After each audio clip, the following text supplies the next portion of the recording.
Recent జరిగిన examination question వచ్చింది. ఈ క్వశ్చన్ పెన్ పేపర్ లాగా ఎలా సాల్వ్ చేయాలి తెలుసా? తెలియపోతే నేర్చుకోండి, మీ ఫ్రెండ్స్ అంతా షేర్ చేయండి. Determine the largest 4 digit number that is exactly divisible by 15, 25, 40 and 75. 15, 25, 40 మరియు 75 వచ్చే ఖచ్చితంగా భాగించబడే 4 అంకెల గరిష్ట సంఖ్య ఏది అంటున్నారు. అంటే ఇప్పుడు మన ఆన్సర్ ఏమిటంటే వీటి యొక్క మల్టిపుల్ అవ్వాలన్నమాట. వీటి యొక్క మల్టిపుల్ అంటే వీటి యొక్క గుణిజం అవ్వాలి. అవునా కదా? ఇప్పుడు జాగ్రత్తగా గమనించండి. ఒక అంకె 40 చేత భాగించబడుతుంది అంటే ఆ అంకె 4 చేత అలానే అంకె 10 చేత కూడా భాగించబడుతుందని అర్థం అనమాట.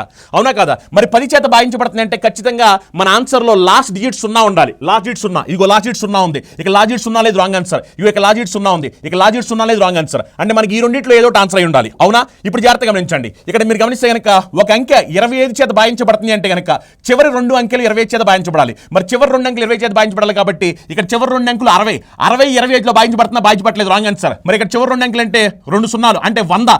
120 భాగించబడుతున్నా, భాగించబడుతుంది. అండ్ ఆన్సర్ ఏంటంటే ఆప్షన్ 1. ఇలాంటి మరిన్ని వీడియోస్ కోసం చందన్ లాజిక్స్ ని ఫాలో అవ్వండి.